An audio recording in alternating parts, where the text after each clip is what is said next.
I have children at home. I've got a 3-year-old and a 4-year-old and a 16-year-old. And right now, they are being prohibited from going to school. My 16-year-old daughter can't go to school, and it's a very stressful time. You know, she's preparing for her A-levels. She wasn't allowed to take her GCSEs last year. She's worried and concerned about our future. And, you know, the Prince's Trust has put out shocking statistics saying that our younger generation has no hope for the future.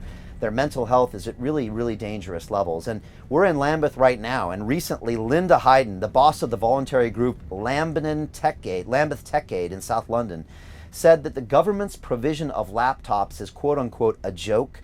She called the problems a quote-unquote national scandal and described the demand for laptops and Wi-Fi access as overwhelming. And this is an article that came out recently that said kids in poverty facing third lockdown without laptops. If we are going to take our children out of schools, which I don't think is the right thing to do, we've got to give them the technology they need. And boroughs like Lambeth, they need more of our support.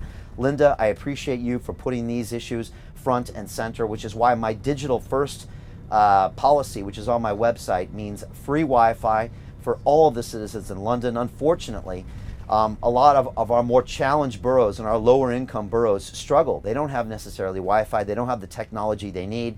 And Ms. Hayden goes on to say, quote, "I'm outraged the government hasn't done more. We've had a whole year. It's been obvious this is coming. Their promises have amounted to nothing." But it's not just her. Tower Hamlets, a borough I was in just a few weeks ago, speaking before the national lockdown, warned 4 days ago that, quote, "it needs 10,000 more laptops for children who cannot attend school during lockdown." As this whole row over online learning continues to intensify. And again, another article recently from Sky News said school closures could wipe out a decade of progress for less privileged pupils. This blocking of our children's right to education is going to have long-term implications. It already has. We've got to find a way to get our children back to school, to do it in a safe manner. Again, it's got a lot of impacts for their mental health. It's got a lot of impacts for the economy itself. And we've got to really consider the long-term ramifications of denying them education, but also denying them hope for the future. And I'll tell you a quick story. When I grew up in San Diego, California, I was 8 years old. And my mom, she was an amazing woman. She is a single mother. She had 3 of us kids that she had to look after. And she said, "Brian, you can do anything you want to. You can be anyone you want to be in this world." And maybe it was naive, but I actually believed her. And the problem with today is when I tell my children that, they look at their education system. They don't have access to it. They look at what's going on in this world and they think, wow, how can I be anything I want if I don't know what's going on next? And that's the problem. Our government hasn't given us a clear roadmap out of this lockdown.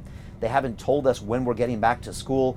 Even today, the Prime Minister Boris Johnson hinted it could be till this summer until schools are coming back, even though it's been proven that younger children are less likely to contract the disease and less likely to transmit it as well. We have to use the science. We have to have a proportionate response to the virus. Again, I think that there's a blunt instrument called lockdown, and it's the hammer, and all of our politicians see our nails, and that's all they use over and over again. I haven't seen even one solution that talked about how we can protect our elderly and yet get our younger people back to school and to get our healthy people back to work, and we need to talk about that right now.